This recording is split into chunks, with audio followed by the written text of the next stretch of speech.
Yes, good morning students. आज हम शुरू करने जा रहे हैं, न्यू चैप्टर है हमारा। और हमारे जो according to term second syllabus ही हमारा लास्ट टॉपिक ही बचा है।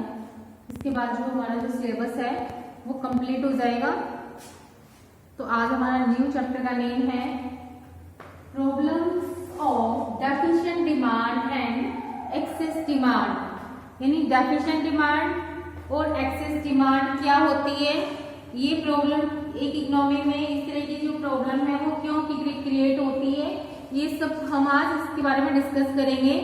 कि सबसे पहले तो इसका मीनिंग क्लियर करेंगे कि एक्सेस, हमने सिंपल डिमांड वर्ड तो पढ़ा है कि डिमांड क्या होती है, लेकिन क्लास 12 में हम क्या देखते हैं, पूरी इकोनॉमी की डिमांड देखते हैं। तो वो क्या कहलाती है हमारी deficient demand and excess demand. इसका मीनिंग करेंगे, इसके कॉजेस करेंगे कि एक इकोनॉमी में डेफिशिएंट डिमांड क्यों होती है या एक्सेस डिमांड के क्या कारण होते हैं। तो उस तरह से ये जब प्रॉब्लम क्रिएट हो जाती है इकोनॉमी में, तो उसके बाद क्या होता है, इन्फ्लेशन हो जाता है। तो इन्फ्लेशन क्यों होता है, उसको हम कैसे कंट्रोल करती है गवर्नमेंट। तो आज हम बहुत इंपॉर्टेंट टॉपिक है, इसमें से बहुत जरूर ही क्वेश्चन आपका आता है थ्योरी के पॉइंट ऑफ व्यू से। तो करते हैं, सबसे पहले हम इसका मीनिंग क्लियर करते हैं। डेफिशिएंट डिमांड, डेफिशिएंट डिमांड होती है हमारी when aggregate demand is less than aggregate supply. देखिए सबसे पहले deficient problems of deficient demand, first है हमारा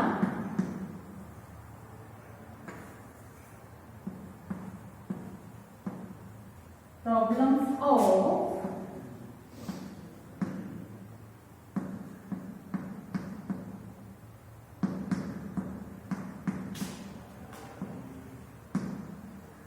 problems of deficient demand. When aggregate demand is less than aggregate supply. Deficient का मतलब क्या होता है, कम है डिमांड। किससे, कि जो एक इकोनॉमी ने प्लान किया था कि इन्हें अकाउंटिंग ईयर जो गुड्स एंड सर्विसेज की जो डिमांड की जाएगी वो इतनी होगी, लेकिन एक्चुअल में जो डिमांड होती है वो बहुत ही कम होती है। जितना प्लान किया था गवर्नमेंट ने, जितनी गुड्स एंड सर्विसेज का स्टॉक बनाकर रखा था कि भाई इस फाइनेंशियल ईयर में या इस अकाउंटिंग ईयर में हमारे पास इतनी डिमांड होने वाली है किसी भी प्रोडक्ट की, लेकिन एक्चुअल में जब वो फाइनेंशियल ईयर खत्म होता है, हम एक्चुअल डाटा कलेक्ट करते हैं, तो जो हमारी डिमांड है वो बहुत ही कम रहती है। तो उसको हम क्या बोलते हैं, डेफिशिएंट डिमांड। क्या होती है वो, डेफिशिएंट डिमांड, जिसमें जो हमारी aggregate demand is less than aggregate supply. जहां पर प्रोड्यूसर तो सप्लाई करना चाहता है, वो सेल करने के लिए रेडी है, लेकिन मार्केट में डिमांड नहीं है उस प्रोडक्ट की, लोग खरीदना पसंद नहीं कर रहे हैं। क्यों नहीं खरीदना पसंद कर रहे, बहुत सारी कंडीशंस हो सकती है। उनके पास काम नहीं है, या फिर उनकी जो बेसिक नीड्स हैं वो फुलफिल हो गई है, सेटिस्फाई है, वो ज्यादा कंजम्पशन पर ध्यान नहीं दे रहे हैं, लोग इन्वेस्टमेंट पर ध्यान दे रहे हैं। तो कुछ केसेस होते हैं जिसमें जो हमारी जो डिमांड होती है वो लेस देन होती है, किससे, एग्रीगेट सप्लाई से।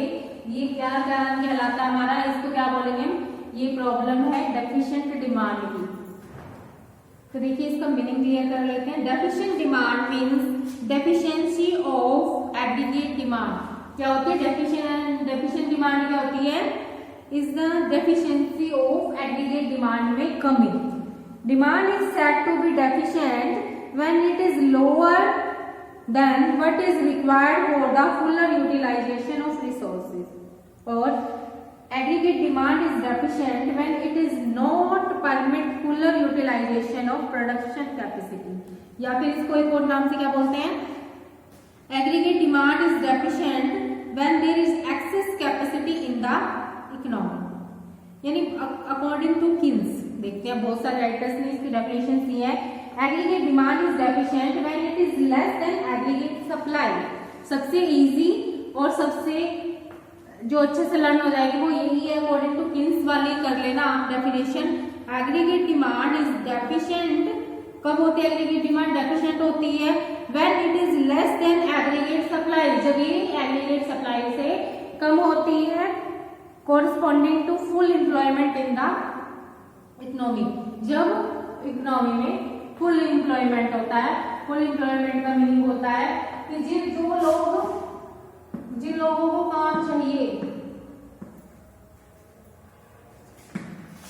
जो लोग काम करने के लिए एबल भी हैं और जो एग्जिस्टिंग वेज रेट चल रहा है उस पर रेडी है काम करने के लिए, उन सभी लोगों को काम मिल रहा है, तो वो कौन सी सिचुएशन कहलाती है? हमारी फुल एम्प्लॉयमेंट, यानी फुल एम्प्लॉयमेंट की सिचुएशन में है जिसमें सभी लोगों के पास काम है, लेकिन जो हमारी एग्रीगेट डिमांड है is less than aggregate supply. इस सिचुएशन इज कॉल्ड डेफिशिएंसी या डेफिशिएंट डिमांड। इस सिचुएशन को हम क्या बोलेंगे? Deficient demand. अब मेजर्स ऑफ डेफिशिएंट डिमांड, देखिए अब मैं इसका एक डायग्राम बना के दिखाती हूँ कि जो डेफिशिएंट डिमांड होती है उसको हम किस तरह से शो करेंगे। ये हमने OX एक्सिस लिया है, इधर OY लिया है। OX पर हम लेंगे इनकम, जिसको हम Y से डिनोट करते हैं हम GDP, और Y एक्सिस पर हमने लिया है एग्रीगेट डिमांड। क्लियर है? अब जो हमारा इनकम लेवल होता है वो क्या होता है? 45 डिग्री स्ट्रेट लाइन होता है। ये हमारा क्या है? ये इनकम कर्व। इसको बिना सोचे समझे डायरेक्ट 45 एंगल पर आप ड्रॉ कर सकते हो। ये हमारा 90 का एंगल होता है, इसके बिल्कुल सेंटर में हमारे क्या हो जाएगा? 45 डिग्री का एंगल हो जाएगा, जो हमारे क्या कहलाएगा? Income level. जो इनकम होती है किसकी इक्वल होती है? एग्रीगेट सप्लाई के इक्वल होते हैं। तो इसको हम एग्रीगेट सप्लाई कर्व भी बोल सकते हैं, या इसको हम इनकम कर्व भी बोल सकते हैं। अब हम कौन सा केस पढ़ रहे हैं? Deficient demand. Deficient demand it means कहां पर होती है? डिमांड और सप्लाई जहां इक्वल होती है वो हमारा इक्विलिब्रियम पॉइंट होता है। ये हमारा क्या है? Aggregate demand. It means F का मतलब क्या आता है? Full employment.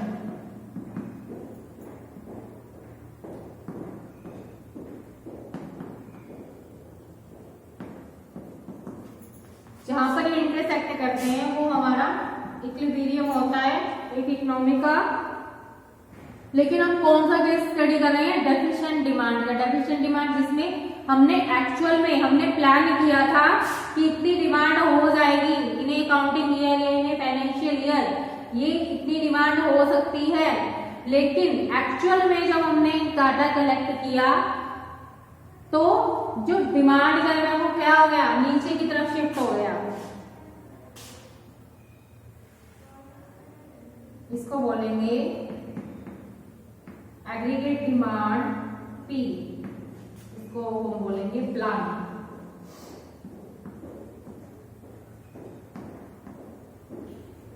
Plan aggregate demand. It means ये हमारा ये जो पोर्शन है ये हमारा न्यू, ये जो गैप आया हमारा, ये जो पोर्शन है ये क्या कहलाएगा? हमारा डेफिशिएंट डिमांड।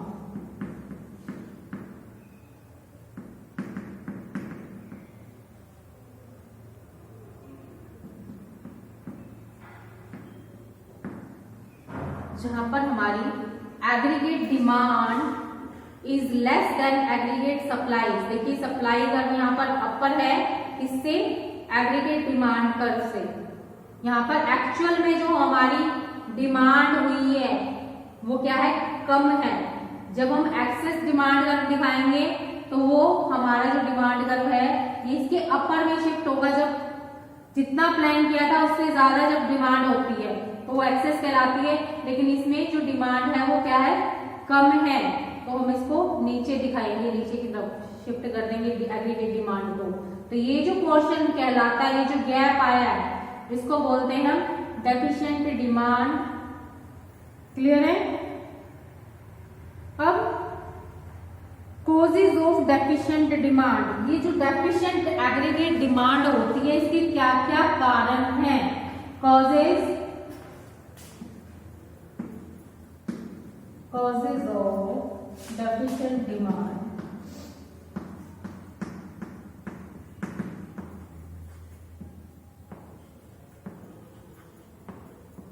ये जो डेफिशिएंट डिमांड का मीनिंग अच्छे से क्लियर हो गया, डेफिनेशन भी कर ली अकॉर्डिंग टू किन्स, हमने डायग्राम के थ्रू भी इसको दिखा दिया कि डेफिशिएंट डिमांड को हम कैसे दिखाएंगे, ये भी हो गया।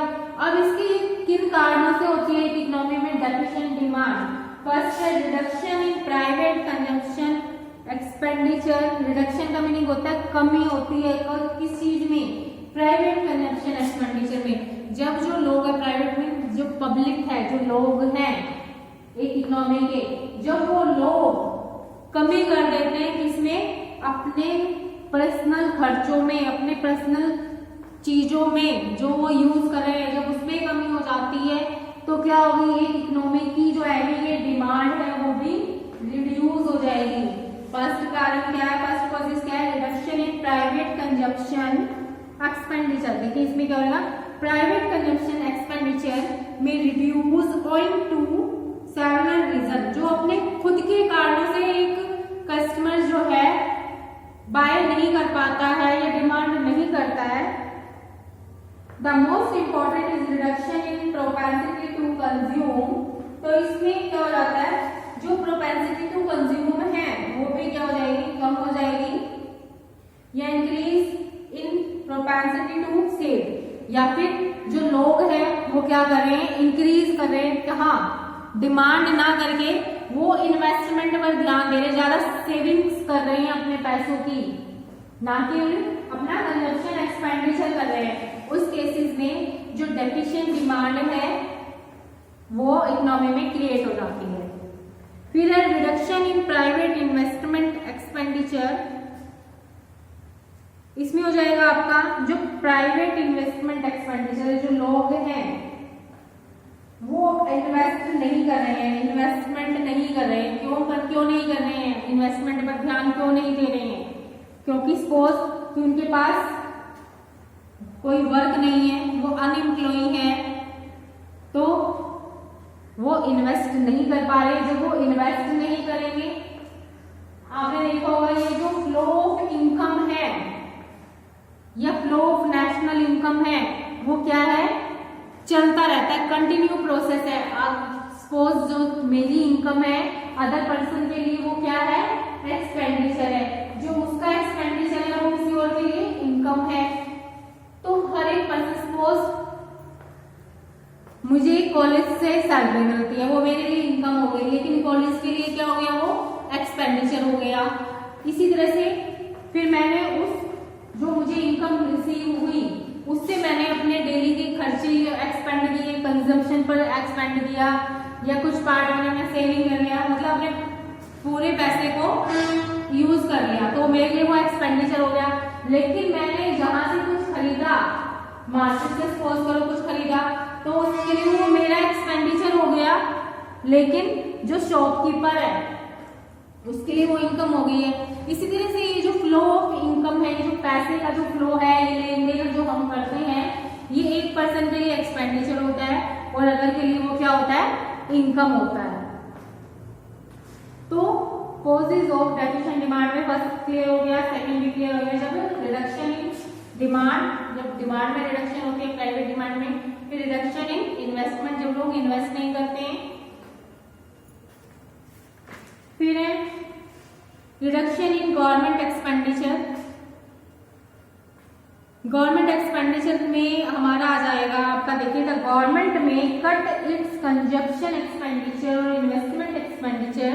This may be because of budgetary constraints of the government. देखिए जो गवर्नमेंट है, गवर्नमेंट अपना एक बजट बनाती है कि उसको किस फील्ड में कितना पैसा इन्वेस्ट करना है, किस फील्ड में, रेलवे में कितना करना है, ट्रांसपोर्ट पर कितना करना है, कम्युनिकेशन पर कितना करना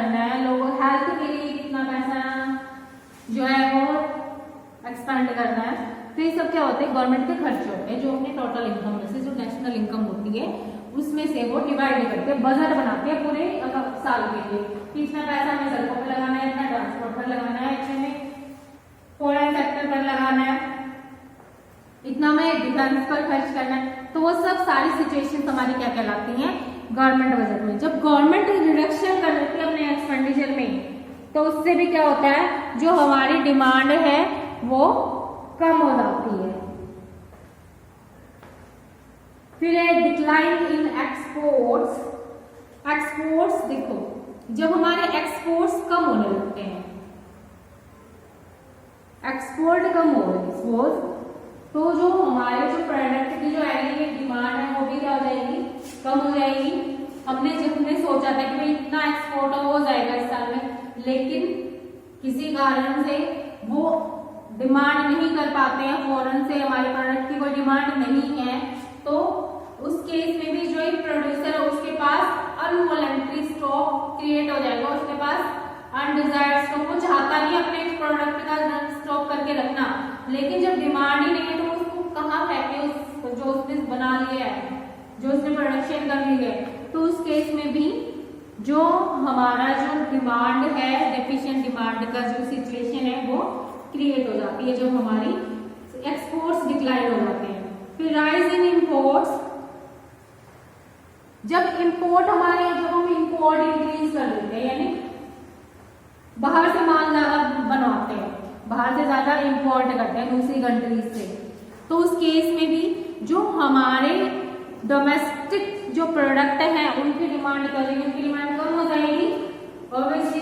तो ये भी जो मेन कारण थे क्या थे, डेफिशिएंट डिमांड के, इससे जो एक इकोनॉमिक की जो डेफिशिएंट डिमांड है वो इंक्रीज होती है। फिर increase in tax rate, suppose government ने किसी चीज पर टैक्स बढ़ा दिया, टैक्स जितना ज्यादा होगा तो वो किसको पे करना पड़ेगा, एट लास्ट कंज्यूमर तक उसका इफेक्ट पड़ता है, तो उसकी जो प्राइसेस है वो हाई हो जाएंगे। जब प्राइस हाई हो जाएंगे तो, लेकिन इनकम में कोई चेंज नहीं हुआ है, लोगों की इनकम वही है, लेकिन टैक्स पॉलिसी या टैक्स रेट जो है वो इंक्रीज हो गए हैं, तो उस केस में भी जो पब्लिक है वो डिमांड को कम करेगी। तो ये कुछ रीजन थे या कुछ कॉजेज थे किसके, डेफिशिएंट डिमांड के। डेफिशिएंट डिमांड कब क्रिएट होती है एक इकोनॉमी में। आई होप आपको अच्छे से deficient demand, meaning, diagram and causes या रीजंस ये आपको अच्छे से समझ में आ गए होंगे। फिर है हमारा डिफ्लेशनरी गैप। डिफ्लेशनरी गैप होता है हमारा ये जो डेफिशिएंट डिमांड गैप होता है, ये जो डेफिशिएंट डिमांड गैप होता है इसको हम क्या बोलते हैं, डेफिनेशनरी गैप। इसमें डेफिनेशनरी गैप में deficiency of demand creates deflationary gap in the economy. It is a situation when lack of demand leads to deflationary pressure in the economy। इसमें क्या होता है, ये जो हमारी डेफिशिएंट डिमांड होती है इससे एक इकोनॉमिक पर प्रेशर डलता है, इसलिए डिफेशनरी का inducement of investment is hurt. इसमें low investment lead to low output. इसमें जो लोग हैं, जब डिमांड ही नहीं है तो लोग इन्वेस्टमेंट नहीं करेंगे उस फील्ड में या उस बिजनेस में, तो इन्वेस्टमेंट कम होगी। तो जब डिमांड, लो डिमांड है वंस अगेन, तो the economy start slipping into deflationary spiral, low level equilibrium trap. इससे जो इकोनॉमी का जो ट्रैप है या ट्रैक जो है, जैसे वो स्मूथली पहले चल रही थी, वो क्या उसकी अगेन एंड अगेन डिमांड जो है वो कम होती जा रही है, कम होती जा रही है, कम होती जा रही है, तो वो क्या कहलाता है, हमारा डिफलेशनरी गैप कहलाता है। तो इसमें लो एग्रीगेट डिमांड, जब डिमांड ही नहीं है तो फिर लो इन्वेस्टमेंट होगा, लो इन्वेस्टमेंट होगा तो फिर लो आउटपुट होगा, लो आउटपुट होगा तो लो इनकम होगी, लो एम्प्लॉयमेंट होगा। तो लो एग्रीगेट डिमांड होगी। क्लियर है? लो एग्रीगेट डिमांड, लो एग्रीगेट इन्वेस्टमेंट, जब डिमांड ही नहीं है तो इन्वेस्ट भी नहीं करना पड़ेगा, इन्वेस्टमेंट नहीं है तो हमें फर्दर आगे प्रोडक्शन करने की जरूरत नहीं है, प्रोडक्शन नहीं करना है तो हम एम्प्लॉयमेंट भी नहीं लगाएंगे, और जब एम्प्लॉयमेंट नहीं होगा तो लोगों के पास इनकम नहीं होगी, जब इनकम नहीं होगी तो एग्रीगेट जो डिमांड है वो किसमें चेंज हो जाएगी? डेफिशिएंट डिमांड में चेंज हो जाएगी हमारी। क्लियर है? ये जो डिफ्लेशनरी गैप है इसका क्या क्या इफेक्ट पड़ता है इकोनॉमी पर? Low income, low production, low employment, low income, low expenditure and deficient demand create. Clear है?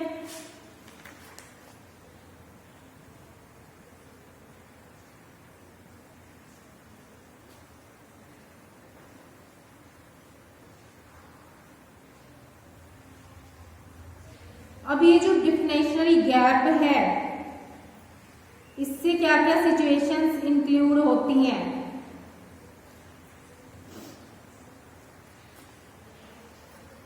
First, under employment equilibrium. Under employment meaning ये आपके कॉन्सिक्वेंस ऑफ डेफिशिएंट डिमांड या four critical situation in the economy, यानी जब deficient aggregate demand हो जाती है तो एक क्रिटिकल सिचुएशन क्रिएट हो जाती है इकोनॉमी में। वो कौन कौन सी होती है?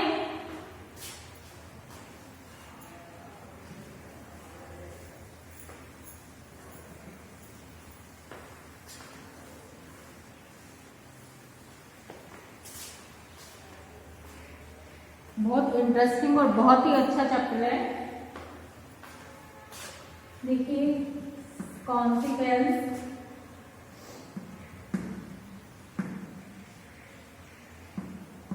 consequences of deficient demand।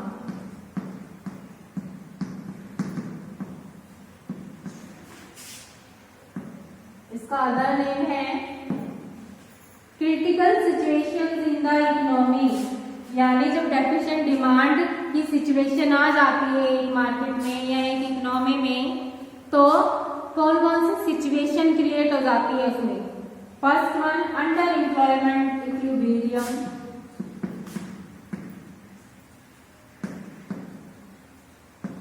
Under employment equilibrium.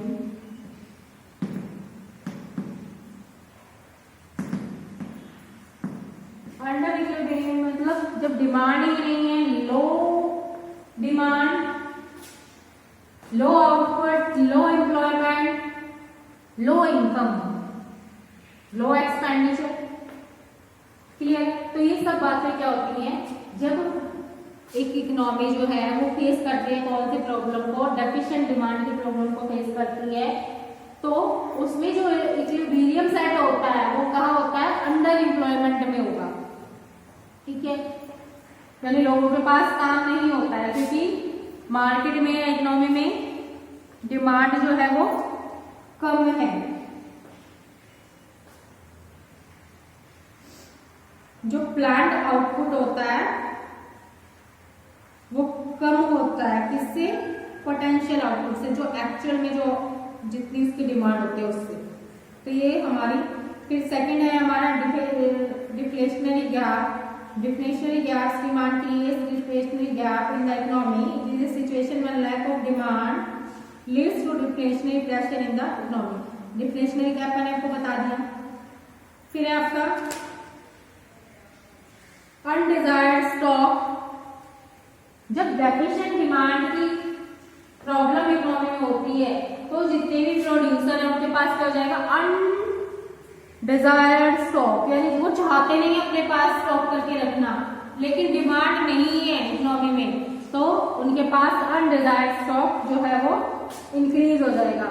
Undesired stock tend to pile up, जैसे जैसे वो बढ़ेगा तो क्लियरनेस ऑफ अनडिजायर्ड स्टॉक, जब वो अगर एक प्रोड्यूसर वो चाहता है कि मैं इसको निकाल दूं, क्लियर कर दूं स्टॉक, वो कब तक रखे रखूंगा, खराब हो जाएगा, डैमेज हो जाएगा या आउटडेट फैशन हो जाएगा, तो इस सिचुएशन में prices in fall in prices, price को डाउन करेगा, और फॉल इन प्लान्ड आउटपुट, तो इसका जो प्लान्ड आउटपुट था वो ऑब्वियसली भी डाउन हो जाएगा, वो भी, तो अपने स्टॉक को निकालने की कोशिश करेगा। फिर लॉस ऑफ प्रॉफिट्स, इसमें जो इकोनॉमिक को जो प्रॉफिट होने वाला था वो किस में कन्वर्ट हो जाता है, लॉसेस में, क्योंकि उसके पास जो स्टॉक है ऑलरेडी रखा हुआ है, उस पर डिमांड नहीं है मार्केट में, तो फिर उसके जो लॉसेस है वो ज्यादा हो जाएंगे। ये थी problems of deficient demand. Yes, जब एक इकोनॉमी में डेफिशिएंट डिमांड की प्रॉब्लम क्रिएट हो जाती है तो उसके बाद एक इकोनॉमी को किन किन सिचुएशंस को फेस करना पड़ता है। अंडर एम्प्लॉयमेंट होती है, डिफ्लेशनरी गैप होता है, अनडिजायर्ड स्टॉक क्रिएट हो जाता है, लॉसेस ऑफ प्रॉफिट्स, जो प्रॉफिट्स थे वो किसमें कन्वर्ट हो जाते हैं, लॉसेस में। ये थे आपका डेफिशिएंट डिमांड। ये यहाँ पे कंप्लीट हो गए टॉपिक डेफिशिएंट डिमांड का। नेक्स्ट टॉपिक है हमारा प्रॉब्लम्स ऑफ एक्सेस डिमांड। इससे ये बिल्कुल जस्ट इसके अपोजिट है कि एक्सेस डिमांड क्या होता है, सेम इसके अपोजिट। जब जो हमारी aggregate demand is greater than aggregate supply, जब हमारी एग्रीगेट डिमांड बढ़ जाती है एग्रीगेट सप्लाई से, वो सिचुएशन हमारी क्या कहलाती है, एक्सेस डिमांड की कहलाती है। ये टॉपिक हम कल करेंगे। उसके बाद हम कहेंगे कि ये जो एक्सेस डिमांड और जो हमारा डेफिशिएंट डिमांड की जो सिचुएशन है, एक जो गवर्नमेंट है इसको कैसे कंट्रोल करेगी, क्योंकि ऐसे तो डिसबैलेंस होता रहेगा इकोनॉमी में, एक इकोनॉमी कभी भी ग्रोथ नहीं कर पाएगी। तो इन दोनों चीजों का इक्वल कहाँ होता है, जब एक इकोनॉमी इक्विलिब्रियम में कब होती है, जब हमारी aggregate supply is equal to aggregate demand होती है। ये दोनों इक्वल होंगे तभी एक इकोनॉमी जो है वो स्टेबल हो पाएगी, ग्रो कर पाएगी। तो एक इकोनॉमी को इनको इक्वल करने के लिए फिर हम देखेंगे कि कौन कौन से फैक्टर्स हैं जिनको हम मेजर करेंगे कि जो एक इकोनॉमी की जो ग्रोथ है वो पॉसिबल हो सके। गवर्नमेंट किस तरह से इस सिचुएशन को फेस करती है और इकोनॉमी में बैलेंस को बनाए रखती है, जिससे जो एग्रीगेट डिमांड है वो किससे इक्वल हो जाती है, हमारी एग्रीगेट सप्लाई के लिए। आज के लिए इतना ही है। अब हम नेक्स्ट टॉपिक जो है हमारा एक्सेस डिमांड का है वो हम डिस्कस करेंगे कल। आई होप आपको डेफिशिएंट डिमांड का जो टॉपिक है वो अच्छे से क्लियर हो गया होगा। तो इसकी प्रैक्टिस करना, एग्जाम में इस चैप्टर में से बहुत सारे छोटे छोटे क्वेश्चंस आने वाले हैं, छोटे भी आ सकते हैं और 6 मार्क्स में भी आ सकता है आपका क्वेश्चन। इसमें इसको जब हम मेजर करते हैं ना, फिस्कल पॉलिसी, मॉनेटरी पॉलिसी, उसमें बहुत सारे पॉइंट्स हैं जिनको आपको बहुत इंटरेस्ट भी आएगा उनको पढ़ने में और क्लियर भी हो जाएंगे आपको 1 by 1। तो आज के लिए इतना ही है। Thank you so much guys.